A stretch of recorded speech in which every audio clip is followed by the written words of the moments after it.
আসসালামু আলাইকুম সম্মানিত খামারি সকলকে পবিত্র ঈদ উল ফিতরের শুভেচ্ছা ও অভিনন্দন। ঈদ মোবারক। আমি এখন যাচ্ছি সাভারের পাশের থানা ধামরাইয়ের কুল্লা ইউনিয়নে। মজার বিষয় হলো সাভার এবং ধামরাইয়ের দূরত্ব কিন্তু বেশি না, জাস্ট একটা নদী। নদীর এই পাশে হলো সাভার, ওই পাশে হলো ধামরাই।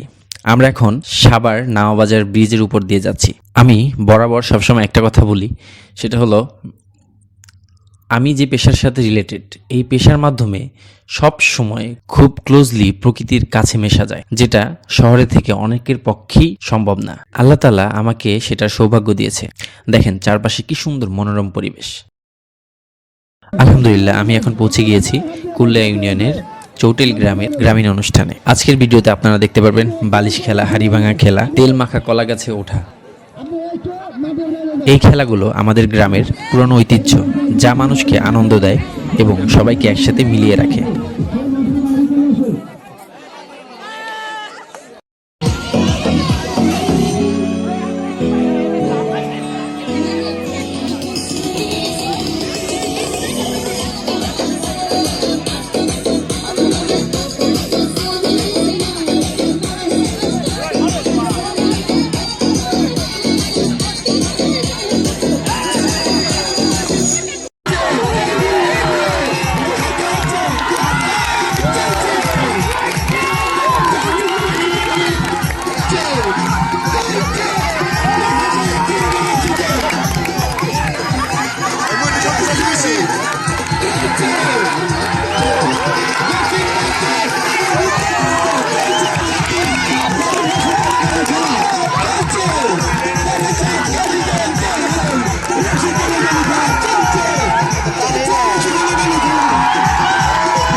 জায়গা